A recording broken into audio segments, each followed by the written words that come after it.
All right, here we are on another episode of Salient Points. This one's number 76 for July 26, 2022. I hope everyone got past the case of the Mondays. You know what I will say? I feel like I never have like a case of the Mondays type situation, but I'm feeling a little Monday-ish. But I think part of it is because the new episode of Better Call Saul is just waiting for me to finish it. So it's kind of like, all right, let's do this. Let's get into it. I'm Carlos Macias. I'm the host of this here fine program, along with Dalan Kirkwood up in the mountains. Thank you for joining us, sir. As per usual, As per 90%, usual, 95% hit rate. I like 95. See, I would have given you a little higher, like a little 97.1, but it's 95. You're keeping it honest. I like it. Thank you for I don't joining know us, where I'm Dalan. at that percentage. Luis Mendez on the wheels of steel. Thank you very much, sir, for joining us. It's like, thank you for what? For joining us.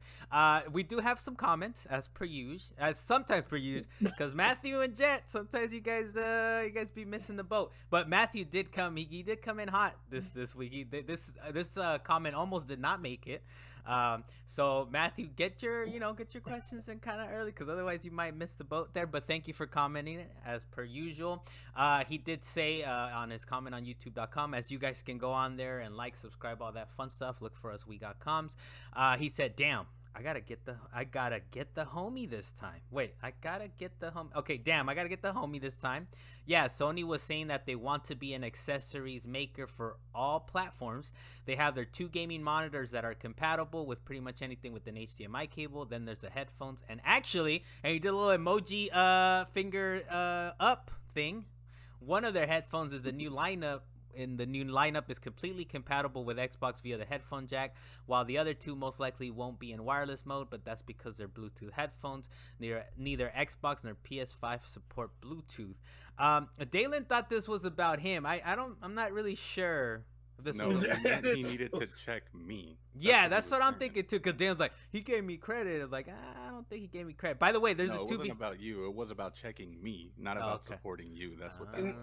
Okay. Oh, snaps! You just gonna throw me under the bus like that? I'm pretty sure it's two sides of the same coin, sir. You were talking about how I think it does both, but I think it was more so about like, nah, dude, I gotta check Lewis. He's wrong on this one. Okay, which I think it was on Wax me saying like that's not it, right? As well. Yeah, you both were on the side of like this is what it is, peripherals for consoles and PCs or whatever. But I mean, that's going to be an uphill battle, dude, because there's a very tried and true and like set sort of group of people that go with specific gaming monitors or specific headphone brands or like this and that.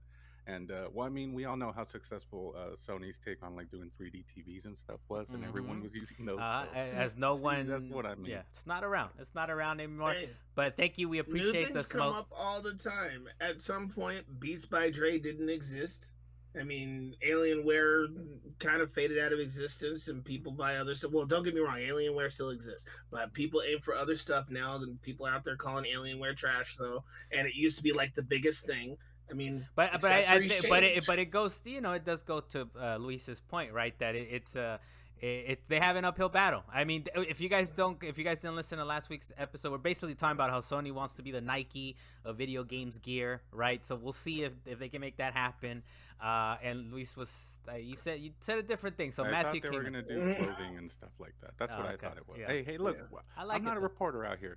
I report on the news. I comment on the news that other people report. So that's 2 weeks in a row where we get checked out here. We get checked by Dan. So hey, Matthew, if you can get me, I challenge you, man. Please get me on something, because I try. Please, I'm challenging because I try to. If I say it on here, and I will say like it's a rumor or this is what we're hearing. I'm not like Dalan where I'm like, no, this is what's happening. This is what's happening. You know what I'm saying? So I will call it fact in some cases. So Matthew, please to check me on this, because you got Dalan, then you got Luis, and then I'll challenge you to please get me on something. He does have a further on, but we're gonna get down to that when we talk about Bayonetta. So he has a little bit more Bayonetta comment. We'll get to that in a little bit. Dalan, anything else on this? He wasn't backing you up for sure. He was just trying to get at Luis. But anything else? All right. Well, aside from that, I will say that when it comes to really trying to get into almost any industry, especially for the gaming industry, it's hard to be relevant and then stay relevant. So we'll see what happens. Well, I mean, all right, I'll take that down. I'm not gonna go down that rabbit hole. All right, well, we can move on. Rabbit hole. Jet did a comment as well. He said, "Okay, I'll say it. The original Final Fantasy on the NES was an open world game." I don't understand how this is controversial. I really don't. I mean, of course it is. Like, at some point, you're able to go on the world map and go all over the place. There is a sort of a path, right? There's a critical path and kind of where you want to go here and there. But for the most part, and a lot of these games were open world when you think about it. Like The Legend of Zelda, the original Legend of Zelda was an open world Man, you're game. going based on a shower thought. This is a I'm high. Let me think of something weird, and this was the thing that popped out of his head, and now it's got you thinking a little too hard. No, about I'm just saying who's challenging them on this. I guess of course it's an open world game. Of course it's an open world game. I don't understand, Jeff. But Dalan, well, last week you guys talking about like how there was the potential to make a Final Fantasy open world game, but it would take 15 years or something. That's what this is. Okay. Yeah, and I was about to state that it is not an open world game. I was going to contest you right now, Carlos, but Luis had pointed that out. Yeah, it's not an open world game. You might have a world map, but it's not an open world. It's not like you could do anything on the world map. Dalan, you know I defer to you with anything RPG, man, all the time. All right, then you I'll are full of crap on this one. It is not open. No, you're full of crap on this one, dude. Like, go back and play Final Fantasy 1. At some point, you just roam around the world. It doesn't mean you're gonna be successful, but you can roam around the whole planet. That's you walk around with your. I mean, literally, you could go any place at any time, and if that's the case, so is Demon's Crest. Is that not an open world? You can go to any point at any point. Like I don't understand. You can do the same for the same thing for Demon's Crest. You can do the same thing for the original Legend of Zelda. These are all open world games. I just said that as well. I said that's also an open world game. I hate you sometimes. I hate you sometimes, but you straight up said it's not. Look, Jet, I got you. I got your back. Of course, it's an open world game. You don't want to do it that way. I'll give you that, Dalan. You don't want to do it that way. You want to get you want to level up. You want to kind of get some of the weapons that will help you throughout the game, right? But yeah, it's an open world. See, I guess it was controversial. We'll move in. There's no big headline, but there's a couple of nice little stories that came out this past week. The first one we have is that EA, and this is from Jeff Grubb over from VentureBeats. Kind of, he's breaking news all the time over there. He said EA is working on an open world single-player Black Panther game. It's going to be made by a studio led by Kevin Stevens, who worked on the Middle-earth games Shadow of Mordor, Shadow of War. This game is called Project Rainier. So I would be kind of hyped for a Black Panther single-player game. I'm assuming they're going to go down kind of like a Spider-Man type of, I mean, he's not gonna be swinging around or nothing, but I'm sure it's, maybe open world action-y type of game. I'm guessing they're gonna make him climb buildings or something. But what do you think, Dalan? You looking forward to a Black Panther game? I'm sure they're gonna go more the route of Arkham Asylum and stuff like that. But obviously, Spider-Man still pulled from Arkham Asylum with their battle system. And if they make it good, I might play it. But if it's one of those things that. And part of the reason why I didn't really play the campaign for GTA or Red Dead Redemption 2, and I'm not saying anything bad about the campaigns, I'm just saying I have my issue of doing a whole bunch of side stuff and never getting through the story. And I feel like that's going to end up happening with Black Panther. Did you play the Middle-earth games? Those are pretty good games. But I played the first one. I got pretty deep in it.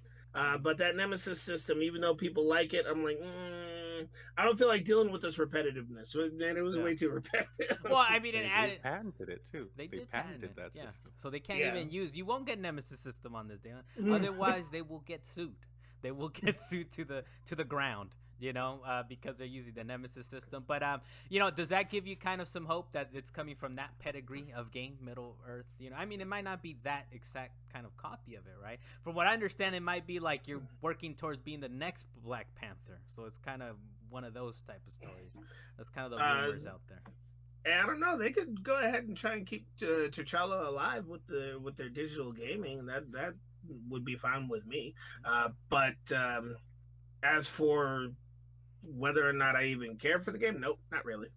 All right, we'll see. They gotta convince us. They gotta convince me. That's what's going on. We got to look forward to a Black Panther game soon enough, I'm sure. The next thing we have on here is the Lord of the Rings Gollum is delayed by, quote, a few months to deliver the best possible experience, is what the developer said. It was supposed to come out September 1st, so a couple months. I'm guessing we're seeing this maybe like January 2023 or something like that, right? Luis, were you looking forward to this Lord of the Rings Gollum here? Yeah, not like super hyped about it, but it was something that caught my eye that during, I think it was a state of play. I don't remember how long ago it was, but it was a decent amount of time ago. Yeah, it looks interesting, and if they got to delay it, sure. There's other things I got to play, but at this point, I'm like, okay, so is everybody delaying things now because they still haven't settled into working from home, or is this just what should have been happening from the jump when developing games? Like, let's not crunch, let's just delay everything until it's done. We could, you know what, we could also, like, we have big games, like we have official launch days, right, for Modern Warfare 2, and then we got God of War. That's finally confirmed, because it was still like, even I was on the podcast talking about this is gonna get delayed. This is gonna get delayed. This is gonna get delayed, and they're like, no, stop saying that. There's coming out November. There's reports back and forth, right? Because I like, even like VGC Video Games Chronicle was like, no, this was not just rumors. We talked to someone saying it would be delayed. So I think it's a matter of, like, you cement these two humongous games, right? So these guys, I think a lot of these people are trying to get out of that blast radius, right? Of like, there's Modern Warfare 2 and there's God of War confirmed, because these guys are probably like, we heard some shit too that thing was not gonna make it, and they're like, no, it is gonna make it. So let's kind of shift things around, right? But what do you think, Dalan? Are you okay with this kind of move, this delay? Honestly, when it comes to the Gollum game, I feel like it's going to be a walking Lord of the Rings simulator. I mean, the Lord of the Rings movies by themselves was already a snooze fest half the time. But controversial. I like it, Dalan. I like it. But delay.com has been a thing for the past 2 years, and as for whether or not it's something that should have been getting done previously.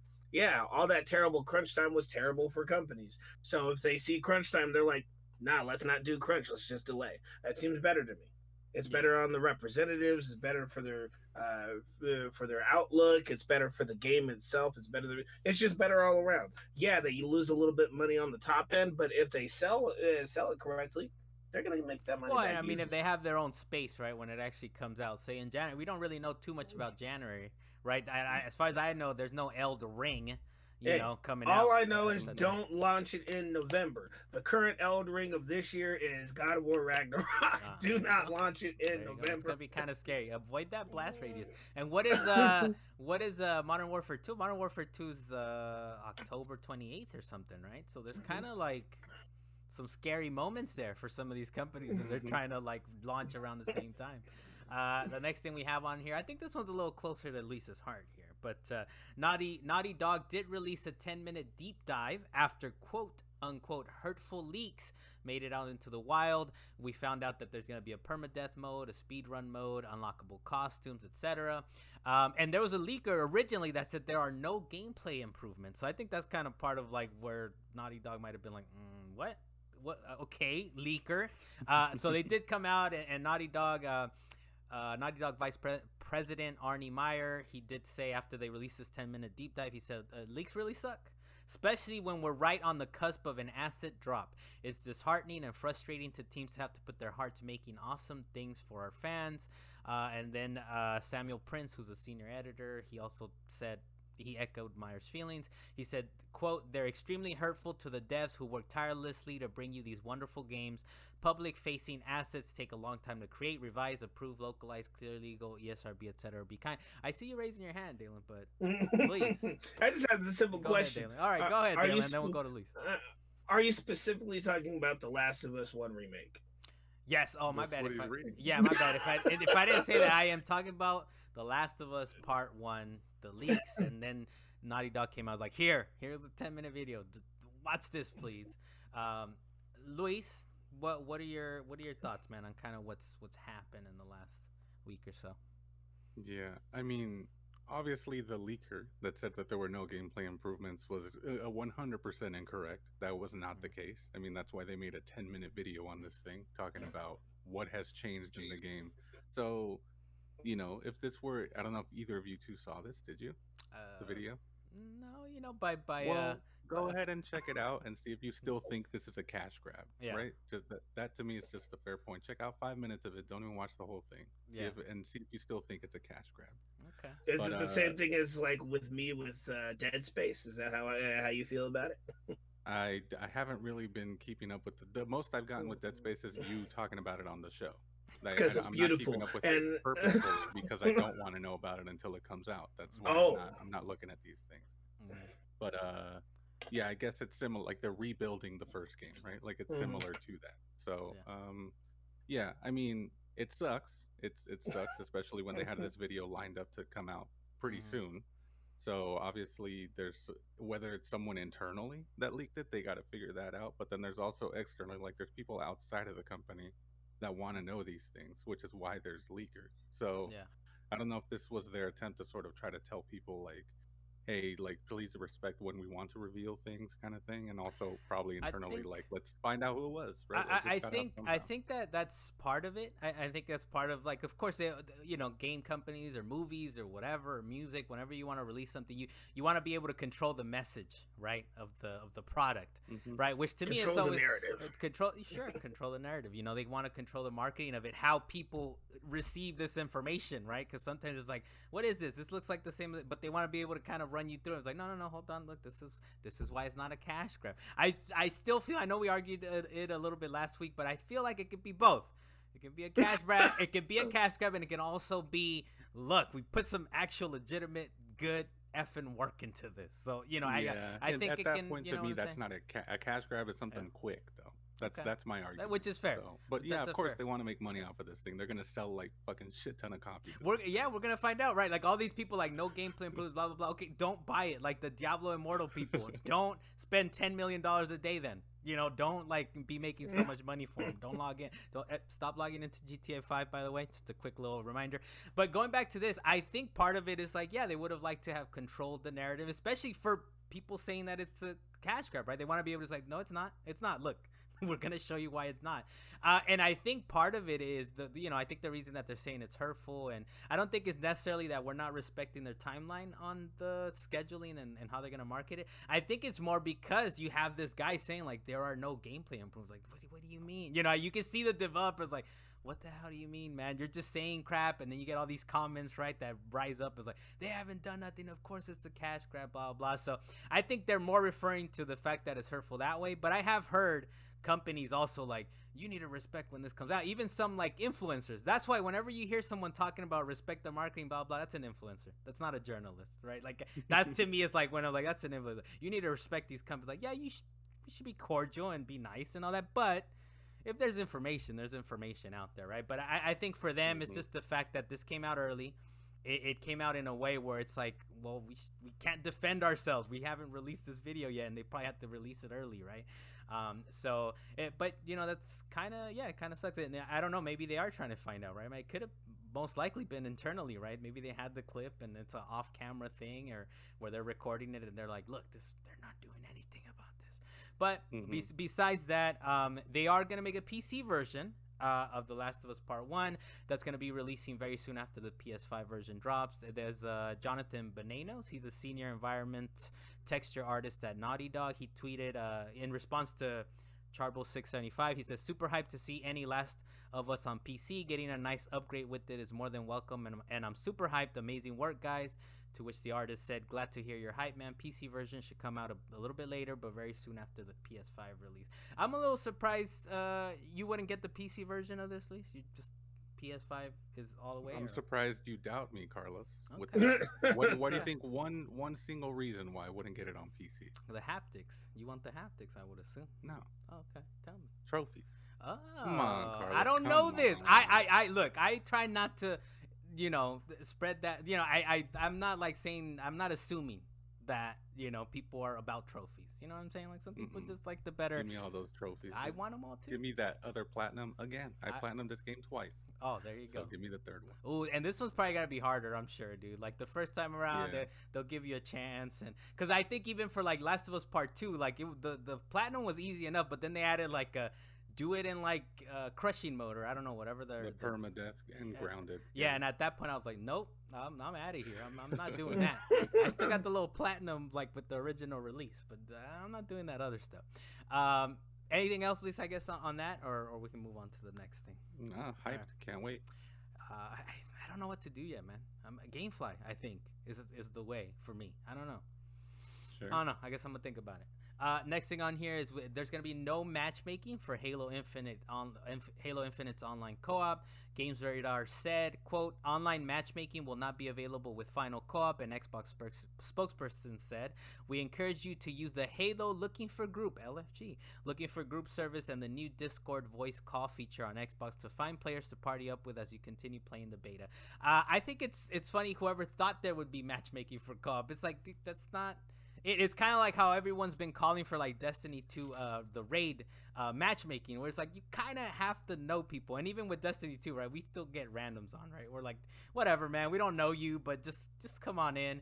But I feel like with Halo Infinite, even with the raids, it's you kind of want to know people a little bit, right? Or you want to be able to like, all right, we'll give you a chance. You don't necessarily want to matchmake with people. But Dalan, what are your thoughts, man? You would want matchmaking for your online co-op? Well, I'd want the option of matchmaking at the very least, just to make it a more cohesive game. I mean, that's the same issue of playing just games online multiplayer at all. When you take away matchmaking, you take away a fundamental part of the game, especially when it's supposed to be enjoyed with other people. And if you are forced to have friends, don't get me wrong, it's just a good idea to be socially out there and be able to have at least one friend. It should not be something that they force upon people. And in regards to the Destiny raids, there's even a small extra mode where it's like it's a Sherpa mode where I don't think they call it Sherpa, but yes. No, it's called guided or something, right? It's a guided raid. Yeah. But that's what it is. The people that guide you are called Sherpas. Yeah. I don't know if that's politically correct. I don't know if it's politically correct, but it's the word. All right. I suppose. Matthew, hit us up about that. Is that okay to say sure? Please let us know. It's a Title 10 ethnic group, so maybe we don't use that. All right. We'll think about it. I actually just, I was somewhere today. I can't remember where I was, but I saw the word. I was at the post office. Yeah, I'm gonna say it. I was at the post office and I saw the word gypsy up there. Good job, Dalan. Somebody recently told me gypsy was a bad connotation for people. Like, okay, what more do you want to say? Say whatever you want at this point, man. Racism. Go down any road, I suppose. Just on wax. It's fine. It's just on wax. I will go down every road, but don't think I hate on anybody. So but I will go down every road. Halo Infinite co-op. As far as Halo Infinite, give us matchmaking. If you don't put matchmaking in, I'm not mad about it, but that's a con on Microsoft's part. So people with no friends. Yeah, very much on people with no friends, or people who have friends who can't schedule time to play games together. Because I even got my homies that play in the middle of the night and I'd be asleep at that time, or they'll be playing while I'm at work. You are the homie up in the middle of the night. What are you talking about, Dalan? You are the person. No. I would be trying to play games with Genicel, and he don't hop on until like 2:00 in the morning.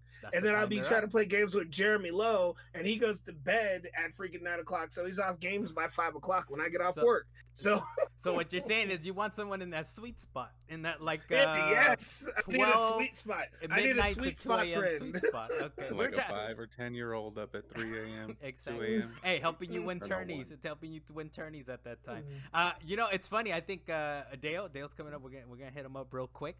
Dale, I think he would want to play with us, but I think he's a responsible adult, man. He's like, what time are you guys playing it? Like, this is what I'm talking about. We're starting at 10:30 p.m. That's when you're starting. That's when you're starting. That's when you're starting to play these games. You know what? Now that you were talking about the Halo stuff, I think the way they possibly could do it if they wanted to was that they would do it kind of like Dying Light does it, or there's other games that allow you to kind of turn it on and people could join your game, right? Like you can have that's what I'm talking about. Turn it on. So if you not want the option, yeah. So I think maybe part of it has to do with the fact that they want you to actually have progress together. I don't know if we mentioned it before, but they Halo talked about that, or 343 talked about how everyone that's involved in the campaign, in the co-op campaign, is getting progress. Because we've played these games, Dalan, right, where it's like we're not getting progress back and forth, right? Only the host is. So maybe we can give them a benefit of the doubt there. Maybe that's what they're going for. The next thing we have on here, Xbox Series X and S is gonna get 5 seconds faster, which it doesn't sound too crazy, but I like how they did it. So what they're doing is they're speeding up the startup animation. So there you go. That's Okay. I was like, how are they speeding it up? What are they doing? And I was like, oh, they're just running it faster. Whatever the little Xbox thing is going, it's now 5 seconds faster. So maybe some people are waiting for that. We promised more Matthew. Gonzalez. He did. We cut up his comment over there. He said he continued with this comment on YouTube, like you can subscribe, all that fun stuff. He said, quote, also, Bayonetta 1 launched on PS3 and 360. Bayonetta 2 was on Wii U and Swap. Okay, Swap. I'm guessing Switch, right? I don't know why I know this because I couldn't be less interested in Bayonetta and plan to forget its existence. His existence after commenting. So thank you very much, Matthew, for that. Because I think we were confused, right? What system did it come out for? And there we go. Thank you for that. PS3 360. Bayonetta 2 was on Wii U. But we did talk about this a little bit, about the fact that there's going to be a child-friendly mode, or at least family-friendly. You can play in the living room and not feel weird about it. So you would, you would think that it would be Nintendo asking Platinum to, like, hey, cover up, and apparently not. The Kamiya. Why didn't I get his last name? I put Kamiya. I made a mistake here. But anyways, the game's creator, which was translated over at Nintendo Everything, he said, quote, I see a lot of people bring up Nintendo when discussing the nudity in Bayonetta, but during our time with the Bayonetta 1 port, Bayonetta 2, and Bayonetta 3, the only suggestion we received was regarding the Link costume in Bayonetta 1 and 2 and how it should have been a little bit more revealing. So that's kind of interesting, but hey, then we know Nintendo as being kind of what do you call them? They kind of want to be extra child friendly, right? So it's interesting that the Platinum Games creator director, he was like, no, it wasn't Nintendo. We wanted you to be comfortable in the living room while you played this. Dalan, your thoughts? Hideki Kamiya. Oh, thank you very much. Thank you. But seeing the story, it actually very much reminded me of Devil May Cry 5 when that dropped. And I ended up refusing to update my game because I didn't want it to have the lens flares across whatever was happening on the screen. Because it was just a minor moment. It was a couple of minor moments. And I guess the same thing's happening here, where they just decided retroactively, without anybody else's input, we're just going to censor this game just on our system, nobody else's system. Well, I mean, that situation's different, though, isn't it? Didn't Sony in Japan tell Devil May Cry to censor something or something? Like, this is the creator's decision here. No, it was. I could be wrong, Matthew. You're Matthew, right. Please. Matthew, please. No, I'm just saying it reminded me of, but yeah, if that's what you're talking about, then yes. Sony specifically decided that they were going to censor their game, censor that game. In this case, the creator was like, all right, censor my game, and Nintendo's like, why? Okay, I guess. Well, I think that's even still a little different. I think what I would equate this more to is like some games will have like extra gore, and it's like, do you want to turn off the gore? And they give you a toggle. Right, and it's usually the creators, right? They're like, do you really want all this gore? I usually go, yeah, I want all the gore. I want all the violence on it, right? So I feel like that's this. That's, you play it, and you're playing it, and I guess getting the full glory of the game, and then, your kid comes into the room, or whatever, and you're like, you know what? Let me take off the gore. Let me toggle she needs to have more clothing on, right? Kind of like you could skip the whole level of going through the airport, and I think it was a Call of Duty game or something like that. Yeah, maybe sort of similar. The only thing is you missed kind of like a good little chunk. Like that's part of the story. I feel like this is just kind of like, all right, we're kind of changing things a little bit, but yeah, sort of along those lines. Luis, what are your thoughts here on? I think it's just kind of funny that he says the only piece of feedback they received was that Link's costume wasn't revealing enough, so then he censors the whole game, like on the fourth one or whatever. Yeah, that's just interesting to me. But yeah, I mean, I guess we live in this time where people get outraged at anything without checking the facts, and then they have to come out and be like, no, it wasn't Nintendo, it was us. Yeah, like I don't know. They even have to clarify is kind of stupid. I don't know if we've kind of talked about it here. We put it on Wax, or we've talked about it before. But I kind of like this era of like Japanese creators coming out. I was like, nah, you know what? That's not it. That's we cleared out. Or it was like Yuji Naka cutting out his buddy, like a previous director or something. Like, let me cut him out of this picture because I don't like him. He was part of that whole Balan Wonderland type of thing. So I don't know, because I think going back 20 years, you don't get these creators like wilding out. Besides the Hideo Kojima, and even him, he was just kind of explaining the story a little bit. But I think they're getting a little wackier and wackier, where you kind of expect that from Western developers, right? Saying crazy shit. It's like, no, we didn't want to do that. But I feel like Japanese creators are getting, they're getting a little more confident. Up to the smoke. Yeah, I like them being a little smoky. I kind of like that we kind of get all this little smoke. Unfortunately, right, it's kind of translated, so you gotta hope. And I don't think some of these are like professionally translated. They're kind of fan translated, so you just hope they're keeping to the original. But I mean, the content's there, right? That they're kind of keeping it nice and smoky. The next thing we have on here is that Assassin's Creed Baghdad, from what we understand, is coming in 2023. It's codenamed Rift, and it's actually a smaller unannounced premium game that Ubisoft delayed. It was supposed to come drop in February. Now it's looking like it's going to come out in the spring, and this is from our friends over at Bloomberg. So, and from what I understand, it, yeah, like they were saying, it's a smaller type Assassin's Creed game. Baghdad, we don't have too much more information on that, but okay, now we got this other game. Luis, had you heard anything about this, or were you kind of? No, I actually, when I first saw it, I thought this was related to that that other Assassin's Creed that they're making. I think it was supposed to be a live service game or something. Like there's some other Assassin's Creed that's supposed to be like the end all be all title, I guess. Oh, okay. But yeah, I've never really liked these smaller version of Assassin's Creed games. I always felt like they were just not, I don't know, good enough, really. That they just didn't hold my attention. Like they kind of tried to squeeze that sort of big world into this story that's not enough to sort of fill that world in a weird way. So like they always just kind of, I never finished them.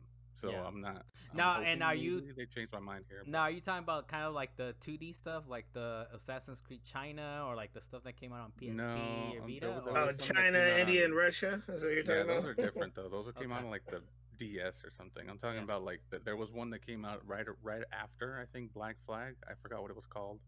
And then one of the other ones, I don't know if it was Assassin's Creed Unity or it came out around that time. Okay. But yeah, there was 2 other titles that were just like shorter and smaller in every single way, and I just didn't really finish them. I didn't find them that interesting. Yeah. So, and I'm guessing they're kind of close to the finish line here, right? They're just kind of maybe want to tighten it up a little bit. But I mean, Assassin's Creed Baghdad. I guess it's not going to be a huge game, and we'll see if it convinces her, right? Convinces us. Hopefully, it's not another China or India, like Dalan said. I believe those were the 2 that came out. And they were like, and they were like, Russia, and they were like side scrollers too, right? Like they weren't even like the full 3D type of game. Dalan, anything else before we move on to the next thing here? I believe the game that Lewis was trying to think of was Liberation, the one that came out on Vita. And that's actually how I was feeling. I was thinking it was probably going to be the same way as Liberation. I was actually thinking it was going to be more like the little trilogy of China and India and stuff like that. But really, I would just like to make full-blown games of each of these things. Even though they already had their smaller versions, I would love for them to go back, remake these, and just make them full games. That would be totally awesome. I know Liberation got a re-release to be a semi-full game, or more so just had updated graphics, but it was still half a game, or at least compared to what Assassin's Creed games are now. Taking hours and hours and hours and putting gigantic bosses in the middle of swamps now. But they don't do that with these games. Okay, reasonable. All right, so we'll see what we'll see it soon enough next year. That one's delayed. We haven't heard too much about it, but we were gonna see it sooner. Now we'll see it a little later on. The next thing on here, Tactics Ogre Remaster. There's some leaks, some information leaks. I don't think it's anything official yet, but there's a lot of stuff out there. From what we understand, it's coming out November 11th. Another possible moment of impact, or what we call it, the blast radius. Radius. I doubt this is gonna be that big, right? It's not gonna be as big as Modern Warfare or God of War, right? But November 11th, some of the updates to the original is gonna be a quicker pace of battle, auto saves, complete UI control overhaul, fully voiced English, Japanese cutscenes, etc. This is kind of from Mr. Wario 64 out there. He'll just throw out all this info on there in one tweet. Dalan, you were a fan of Tactics Ogre? I don't think I've ever played that. I mean, it's kind of I was actually just gonna mention that back in the day, I used to look at Final Fantasy Tactics and all these other RPGs, and Ogre Tactics kept coming across my screen all the time, and it was very frustrating. I'm like, man, that looks like a good game, but I'm never gonna play it. But now they're gonna remake it, so I might just if they remake it, I might obviously remake it. But if they release it in the time frame that they say, I might just try it. There you go, November 11th, man. It sounds pretty specific. And I mean, you know, I doubt it's like a Final Fantasy VII remake or something like that, right? I'm pretty sure. No, I was talking. Like they say no, I said Final Fantasy Tactics. Yeah. No, but what you're saying is like they'll come out in this time. I think November 11th should be a firm date, even though it's leaks. I don't think we've seen anything official quite yet from this, but this sounds oddly specific. So I feel like it's very much a, you know, marketing bullet points, and they just give me my Advance Wars. That's all I want. Oh, dude. It's out there, man. It was out there. Nintendo deactivated someone's game. All right, I don't know what to tell you, Dalan. They deactivated a man's game, but that man or woman messed up. What are you doing over here posting all this crap online? And of course, Nintendo's gonna hunt you down. I don't give a fuck. I don't care. I'm gonna hunt your ass down. Of course, Nintendo's gonna hunt you down. Dude, it's down. so nasty, man. It's so Nintendo seriously said we're gonna hunt this person down. Boop boop ba doop. Your game is gone. No longer active. Here is your refund. Here is your refund. They sued some little site into oblivion. Damn, man, Nintendo, dude, they are ruthless, man. Nintendo being Nintendo. That, you know what? That's probably why Kamiya was out there like, no, it wasn't Nintendo. We decided we were gonna do this. He's like, don't blow us into oblivion out here, Nintendo. Luis, any thoughts on Tactics Ogre here? Yeah, I mean, I don't really care too much. Like, if these leaks are true or not, like, that's not that important to me. What I'm excited for is just I've been needing to scratch that Tactics itch for, like, years at this point. So I'm hyped. You know, there are some Tactics games that came out recently. I mean, what was it? Triangle Strategy? That dropped, right? No. No. He wants this one, Dalan. I always find that pleasantly surprising, Luis. That I'm like, because I put this story on the rundown. I'm like, I think Luis might have an opinion. I think he likes tactical RPGs, which I don't think of you as like a big RPG guy, but tactical RPGs are the ones that kind of. Hey man, all you talk about is GTA. I have no idea. No idea what else you play in your life. Now maybe you know Assassin's Creed. There you go. Now, Luis, I don't know. Maybe I put it on wax before, but maybe Mario versus Rabbids might be right up your alley. That's a little more XCOM-y, though. I tried it. I never. Mario versus Rabbids. Keeping it wacky. They keep it wacky. Because I did try it, and I don't know. I don't even know if I got halfway through, but it was too slow for me. You just didn't feel it. Yeah. There might be a speed up option for what I remember, but it's. I guess it's a little more XCOM-y. Did you like XCOM or no? Yeah. Okay. Not really. Okay, so maybe not. Because it is sort of. They're all like tiles based, right? But maybe these are even more tiles based. I'm assuming these tactics type of games. And also, don't you got like 100 characters to kill off too? And you're like, damn, there goes another one bites the dust. That goes out of those 100 characters, yet another one dies. Or maybe I'm thinking of a different game, actually. Final Fantasy Tactics, right? One of them has like 100 characters, and then they can all die potentially. Studio Coding. You got 100 characters, they can all die. Sweet it in. All right, next thing. This one's a little. This one's giving me a deadline. I don't know if you guys know, but I like my deadlines. I gotta pull out my Vita because Guerrilla said they're killing off the Killzone online servers. That means the Vita game Killzone Mercenary, the PS4 launch title Shadowfall, and Riggs. Which, okay, why even mention Riggs? But here we are. Riggs was a VR game, a PSVR launch title. Even I think. remember. I tried it for like 2 seconds. Like, you know what? I'm gonna start throwing up. I can't. You remember that time? We were playing Far Point, Dalan, and you went, whoa. Hey, man, stop bringing that up. That was me in Riggs. I just got out of the hospital, though. There's a difference. Oh, wait, at the time, I was like, wait, did you just recently, in the last couple of days, get out of the hospital? But Riggs was that for me, Dalan. Riggs was... It was not great, man, trying to play and you were game. fully healthy. And I was fully healthy, and it just bounces too much, man. That was like, it was too much. But anyways, yeah, I gotta bust out the Vita, load it, I gotta charge it or whatever, find my copy of Mercenary, and see if anybody's even playing, man. That's kind of the other thing, right? I doubt. Hey, Shadowfall is on extra. I could try that out and see what's happening. There you go. Well, you want to get to the online stuff because the single player, you know, they're not gonna shut you down, right? But the multiplayer aspect, I guess, if you really want to. Otherwise, it'll be there for you. I'll just go back to Killzone 2. They're still playing that. All right, there you go. Next thing on here is this one's more for you, I think, Dylan. But Batman is, quote, really dead, unquote. In Gotham Knights, one of the developers told fans at San Diego Comic-Con. He even said, and this was actually from the creative director Patrick Redding during a Q&A at Comic-Con. He said, after the credits roll in Gotham Knights and all that, Batman is still dead. So he's really like, you will not see Batman in Gotham Knights. Is that upsetting, or you were like, well, of course he's not in it, Dalan? Or did you kind of want to see a glimpse of the Batman?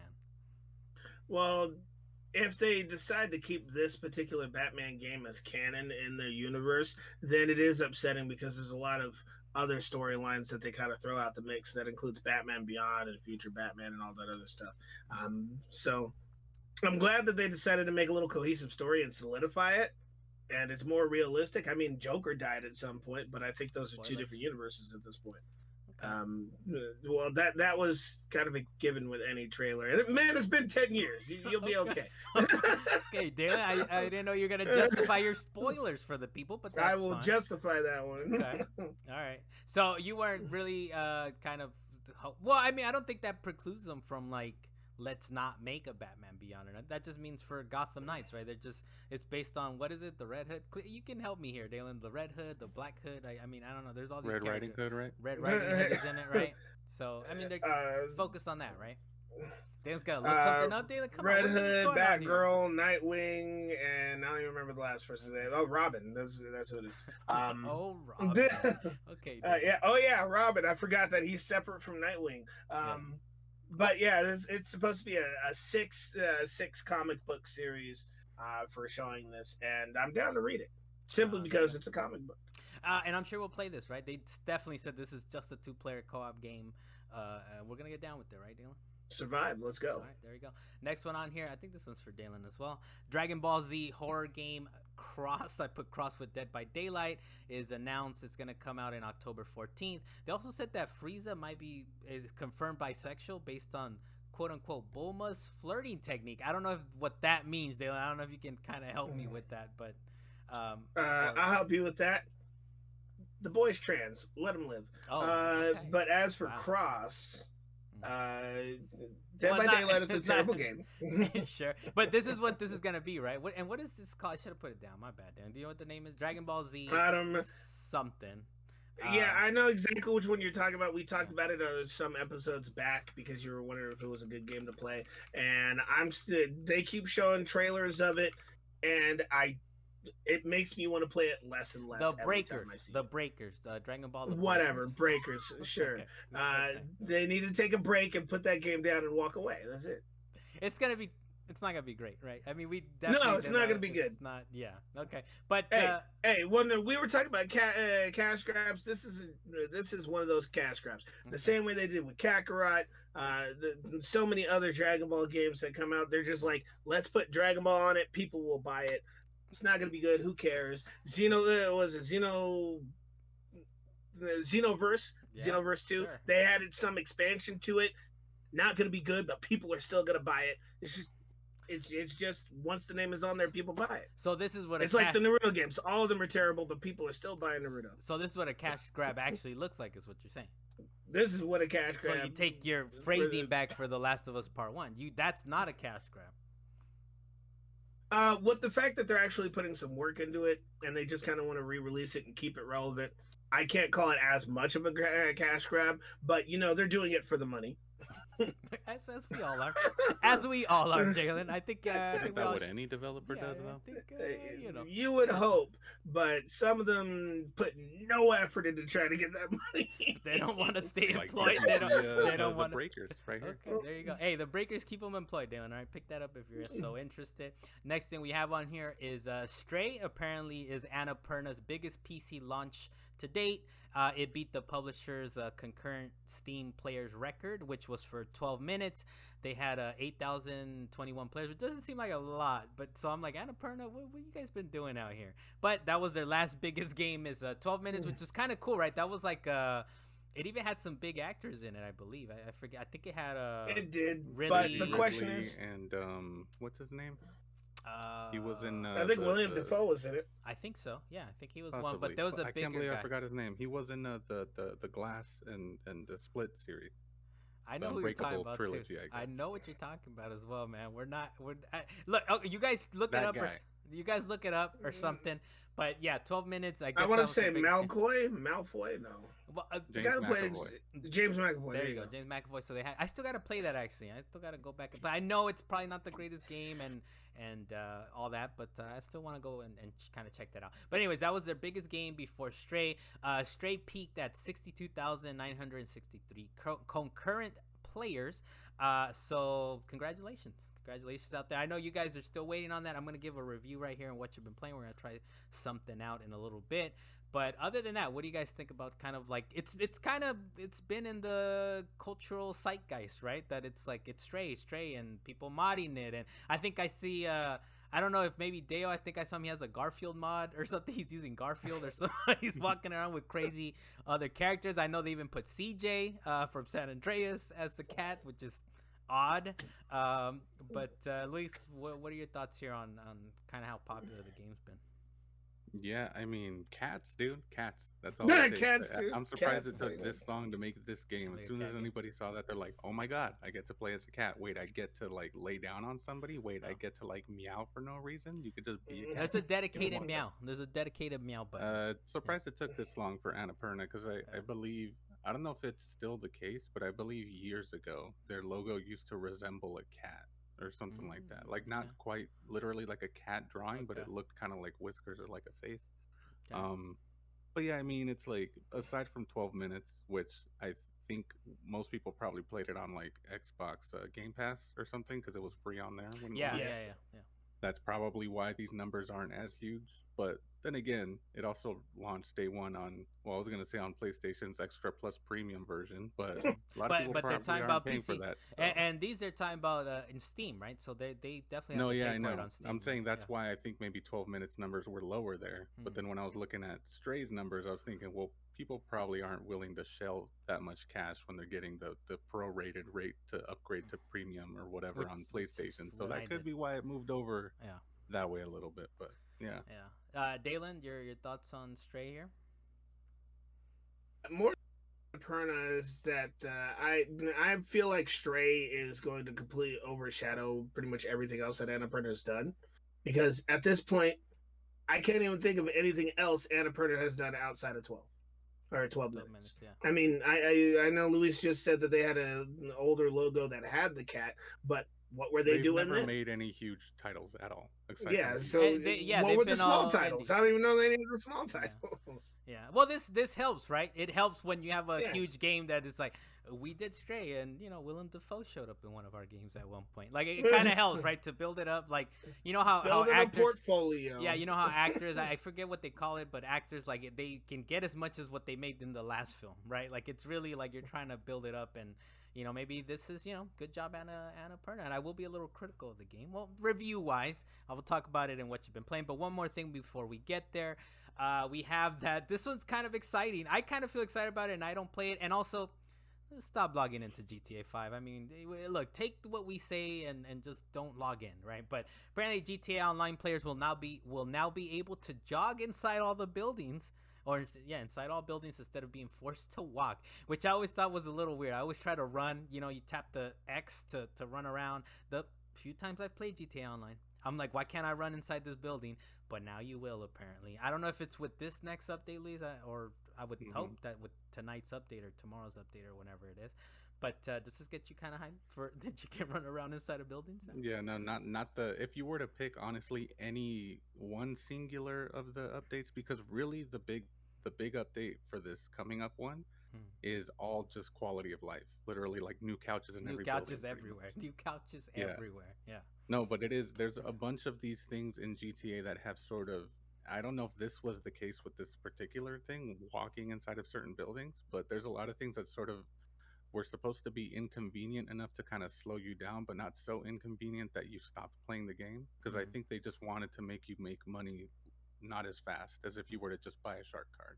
Yeah. Or whatever. So it's a lot of things like this, like healing up and using armor faster. You can run inside of buildings now. You can enter certain buildings during specific missions from certain other entry points, like just things that kind of allow you to speed up.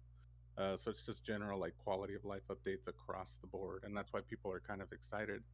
but also kind of thinking like maybe this is the last big update before they stop fully Yeah. supporting it, because it seems like they're just kind of like, we made as much money as we can in this game, now play it however you want, and then we'll work on GTA 6. Which like, I mean, in a way, you're kind of hinting at sort of like the way that it can infect, like microtransactions and stuff can kind of infect games, right? That it's like we're encouraging you to buy a shark card. We're encouraging to do the monthly $6 prescription or subscription or whatever it is. But yeah, I mean, it is supposed to be the biggest like update, right, in a while, which is quality of life, and also there's a new raid, right, or something. Right, some new contact missions. Okay, some new contact. Okay, so we're gonna be playing that. I'm sure we'll which is apparently like there's some gas wars happening on there or something. Like the price of gas is this thing is kind of hitting close to home with some of these, like the gas prices are up. So I'm look, stop logging into GTA 5, right? Like of course, but we might talk about it. I'm sure I'm gonna jump in for like an hour or two. I'm like, all right, I've seen enough of this. But they at least they're updating and they justify it, right? They're making enough money. Red Dead Online was like, we are not making money on this, so no, we needed to start focusing on getting Carlos's Grand Theft Auto 6. All right, stop logging into GTA 5, please. The next thing we got, what you been playing, Luis? We'll start with you, man. What you been playing out here the last week or so? So first I started off with the Quarry because we were taking too long to get to it, even though multiplayer was I didn't want to name any names, but that's fine. Well, look at the video of Dalan just kind of sitting back in upsetness. But also, and I spoke about this with Dalan the night that we played GTA 5 before he got the Quarry, which that was he lied on that let's move past it. Let's go. But I told him, I was like, I jumped in, played it for like 30 minutes to an hour. I wanted to get a feel for what the story was at the beginning, because I know once Carlos gets on the mic, I'm gonna miss a bunch of shit, right? He's gonna be commenting. I'm sort of reasonable, stuff. Right, Dalan? I quieted down, right, for the story. You try to be reasonable, but you definitely still get your comments going. I try, but I will try. Okay. So I just wanted to at least understand the setting, like what's happening here, and then I stopped playing, like right before it got. I can tell you this: you will be pulled forward because Carlos will not stop for anything. He is critical path the whole way. No. That's critical. Well, it's we're playing by committee, right, Dalan? I gotta, when it's just being like whatever. When I'm looking around for stuff, Dalan, you're over there. I'm just gonna walk straight and go right to the other end of the hallway. Yeah, but we're gonna be playing amongst mixed company, all right? So I'll respect the mixed. Oh, so you'll do it for other people, but not me. For the mixed company aspect, yeah. I mean, yeah. But anyways, please continue. Yeah, so I stopped that pretty early on. And then to kill time, I went ahead and played some games that I put, kind of on the back burner a little bit. So I went back to Returnal, and I was relieved to know that I didn't have to restart the whole shit to get back to that desert area. You could just walk over there, so you don't have to do the whole thing anymore. It's like they shortened it. A little checkpoint here. So I'm like, okay, I'm excited about that. They shortened the trip. Did one cycle. I died right before I got to where I needed to get to. So I was like, okay, I'll leave it there, but at least I know that I can come back to this. And we all have access to it because of Plus. So I'm down to maybe do a run or two in some co-op. We could. So the co-op is just 2, but then they also have that like tower defense mode, I guess, where you just kind of go until you all die. I think that one's up to 4. I could be wrong. You mean horde mode? Interesting. Kind of. It's like you kind of like clear levels and then you go to the next level and the next level. Versus like I guess horde would just be never ending, right? Like they never stop. So at the very least, we could share in that frustration, right? Of like how far can we make it? So that one's minimum 2, if not 4. Okay. And then, but yeah, I suspended a cycle right where I got to. So I left it off where I died last time. Suspended the cycle, and then went to Horizon Forbidden West. So I went back to that game, got caught up with the story. And picking it up a little bit more and more, that I still am not a huge fan of the traversal in the game. Is kind of annoying, honestly. Like there's things that just kind of like climbing is the most annoying thing in the world in that game. It's almost unusable to me. Yeah. But still, like I'm liking where the story's going, where it's picking up. The environments are looking really nice, and I'm having fun with like the different upgrade trees and the different types of weapons I'm using. So I'm pretty sure I'm going to be playing Returnal and Horizon for a bit longer now. Okay. That's me. Their water graphics are beautiful. I gotta get to that. I gotta get to that, man. I gotta get to Forbidden. I've been playing other wacky stuff. You know, Ray Liotta, man. Ray Liotta, R.I.P. Ray Liotta got me into Vice City. Now I'm like deep into Platinum Grand Theft Auto 3, Vice City, GTA San Andreas. So I'm gonna platinum that one. GTA 4 though, I did order a PS3 copy. I didn't have that one, so I did order that. That's coming in through eBay. I looked at the trophy list and I was like, I will not be platinuming this. I will not. I will not. So I feel like it's kind of funny to think that like they were manageable, right? The Grand Theft Auto games were manageable with the PS2 era, right? And then it was kind of like GTA 4. It's like play 100 hours of online, and it's like, Oh yeah. And I know there was threads. I think they still do it where they have like boost threads, meaning you get together with people like, let's just boost it. But it sounds like instead of wasting one person's time while I'm listening to podcasts and trying to get trophies, I'm wasting two people's time, right? And you know, it's like I don't want to, but I'm gonna grab as many trophies, I guess, that are fun in GTA 4. But I'm pretty sure I'm not gonna platinum that. But I did want to talk about it, and I'm gonna splice this out. We'll see how it goes. We'll see how it works. But I'm thinking of doing like reviews on here.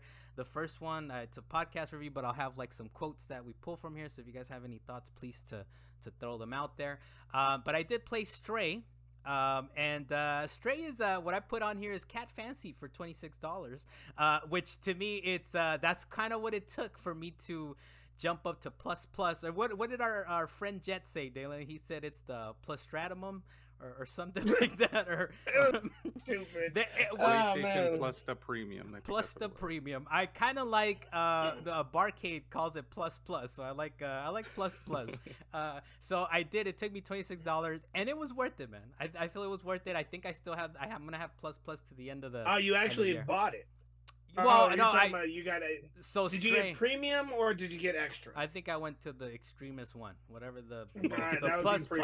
I don't know if plus is enough, man. What's plus? I got plus, 3 pluses on top of it. It took me $26. Here you go. Plustra Preme. Plustra Preme. We gotta hold on to that one, man, because it's ridiculous. But look, Stray. It's a pretty great indie game, is how we were talking about on the podcast proper. It's no wonder it's Annapurna's biggest game. It looks beautiful. It's dense for as small as it is. I hope if you guys, I don't know if you how much you guys have played it or if you've tried it, but it's a really small game. But it looks dense. It looks lived in. The water graphics are amazing, by the way, in this game. They look incredible. It's a super detailed game. It really is. Get your graphics all the way up and stuff, and it looks great on PS5. I think it runs 60 frames per second on PS5, and it also is on PS4, so it's not as fast. But I think it's a pretty great game. The controls are kind of nice. You're driving around a cat. I kind of wonder. You're driving around a cat, and it's it feels pretty great.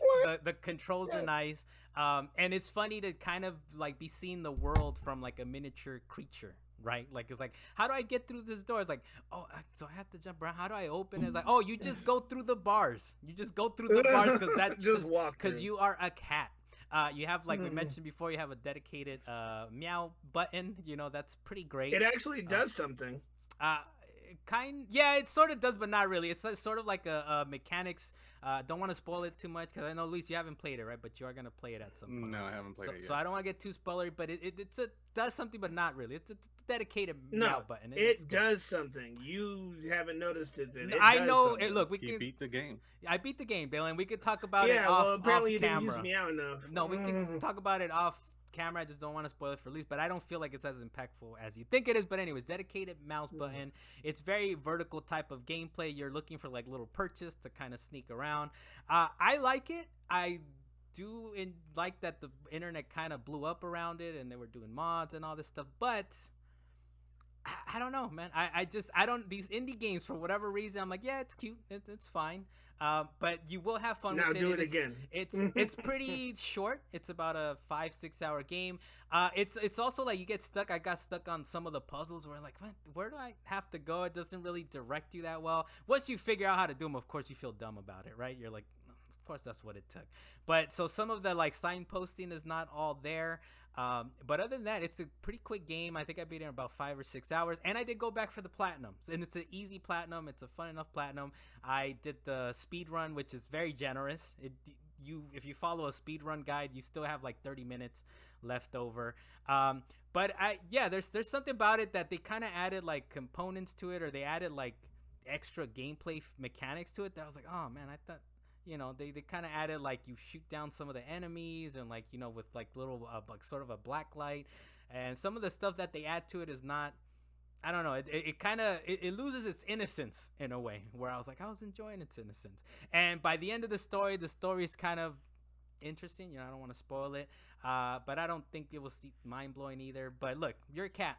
You're looking at the world through the eyes of a cat, and that's what you're driving a cat. You're driving a cat. I guess take that from this review, is that you're driving a cat, and I would put it in a 8.5 category, man.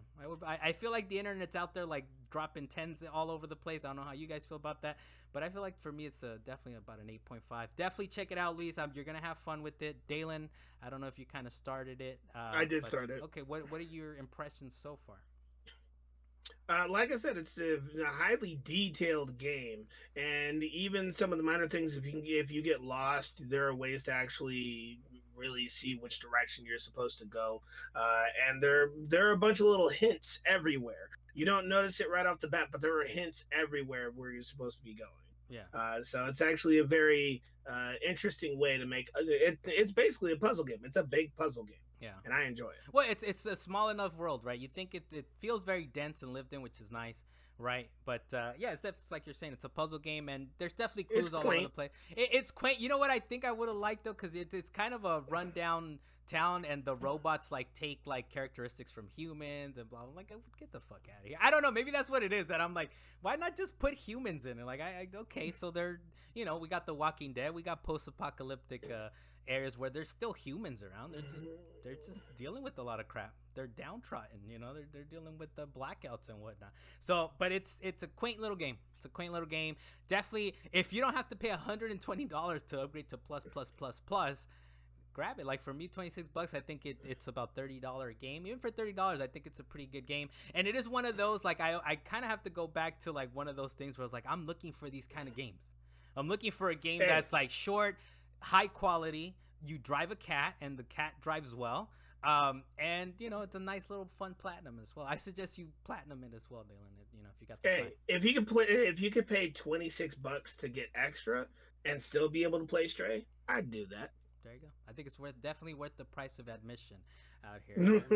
$4.33 per hour. That's a deal. There you go. And I don't do that necessarily, right? I like how people do the math on that like that, but but like I said, if you can get it for cheap enough, close to what the retail is, otherwise you just buy it out, outright. If it's like $120 to upgrade to plus, just buy it outright for $30 and you'll have some fun. I know, Luis, you're kind of waiting on it, right? Are you waiting for the retail version? I believe is that what's going on? Waiting for a physical copy, not because I expect it to be like the greatest game of all time or whatever, but it's just one of those that I feel, and Jonathan and I talked about this, actually, your brother, but it's just something you kind of want to see physically, like sitting on a bookshelf, like next to your collection. So yeah, just want to see it there.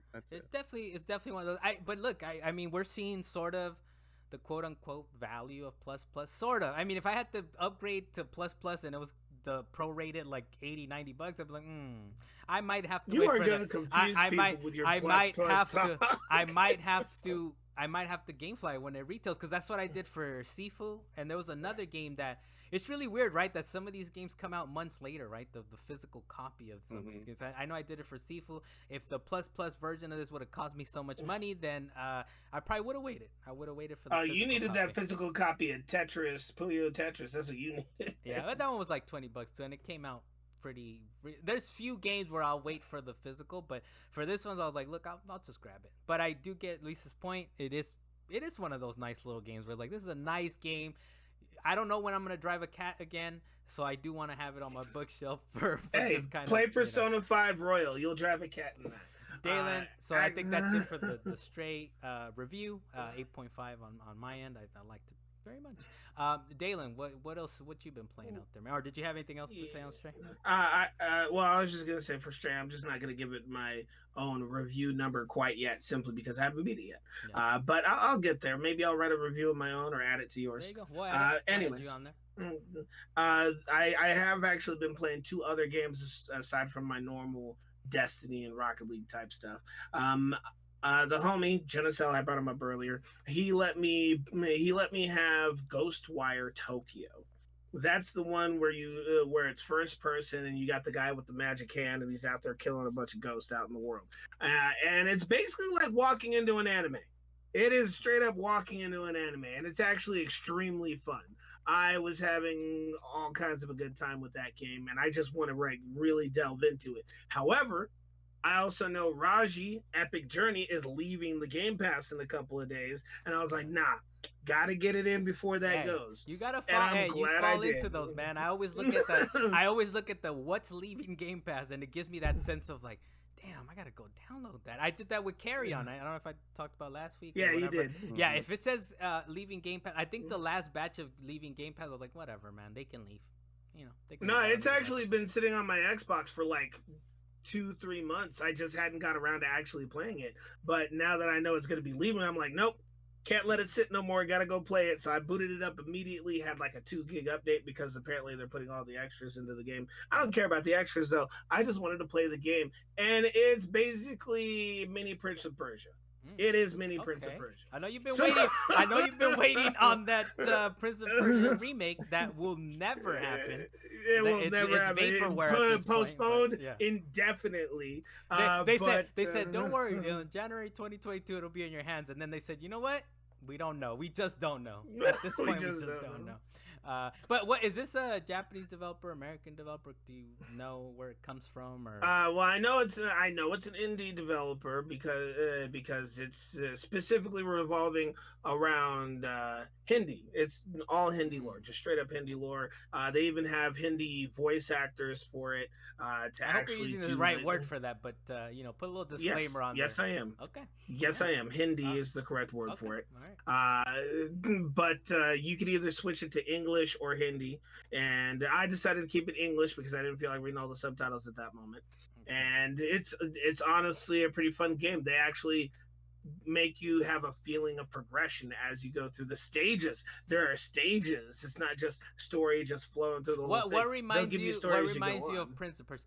Because I love Prince. I know I was just messing with you, and I wasn't really looking forward to the remaster because I was like, what are they gonna do? They're not making an amazing type game, which I think they are now. I think they're gonna go back from scratch. But what makes it Prince of Persia? I guess because I kind of maybe want to mess with this before it leaves a Game Pass. Honestly, it's more so the platforming. They put poles around where you actually swing around poles and you can attack the enemies. You could run and jump off walls and attack the enemies, and it plays almost like it was Prince of Persia when it first came out. Okay. And you're not talking about like elemental stuff. You're not talking about Sands of Time. You're talking about 1989 I am talking. No. I am okay. talking about Sands of Time. I'm not talking about Prince of Arabia, Prince of Persia, like from 1992. No, I'm talking about you on here before Matthew checks you. Look, Matthew, put the camera on me, Dalan. Put the camera on me, Dalan. Look, Matthew, I'm gonna try to catch Dalan on what I can catch him on, but please, things that slip by me, facetious. Please. I don't know if you were. I feel like it was pretty genuine. We have it on wax. No, I don't know what year it came out, man. I only know I was in middle school or something like that. I was early middle school, elementary school. I don't remember when that came out. No, but I don't think you were being facetious when you said like when the Prince of Persia first came out. I don't think you were being facetious. I think you forgot that it originally came out in the 80s or 90s or whatever it was. Specifically talking about the trilogy, okay? When that first one came out, Sands of Time, that one, the way that one played, it had a smooth running around, and you could swing around poles to attack enemies. You run up walls to actually slam down on them. And you're not talking about the Godsmack edition, right? Was it Godsmack, or did we figure out what that was? Yeah, it was Godsmack. It was Godsmack. It was I Stand Alone. That was, but no, that was part 2. They really did a 180 on that. They were like, we will not go back to Godsmack. We will not do that again. No, instead they went Lord of the Rings with part 3. No, but anyway, my bad, Dylan. Please to continue. Well, Raji is a good game. I will say that if you enjoyed Prince of Persia, you would enjoy Raji. All right. There's no question about it. All right. There's some good stuff, man. Whether it's on Plus or or Game Pass. I know people get concerned, right? Because is this where we're or going? Plus Supreme. Plus Supreme. I gotta master that one. Jet, my bad, man. I gotta master that Plus Supreme or whatever he's, because he knows what he said. That's the key here. Is he knows what he said. Thank you for joining me again, Dalan Kirkwood from up in the mountains. Luis Mendez on the Wheels of Steel here. I'm Carlos Macias. Get me some more applesauce. It's been you were definitely if you guys didn't check out the video, Dalan was definitely enjoying his applesauce. No spoon, but he was and in no there. Fingers either. So, yeah, no fingers. Okay, that was interesting. Well, we'll see you guys next week. We'll see what kind of eating antics Dalan is up to next time. Latest.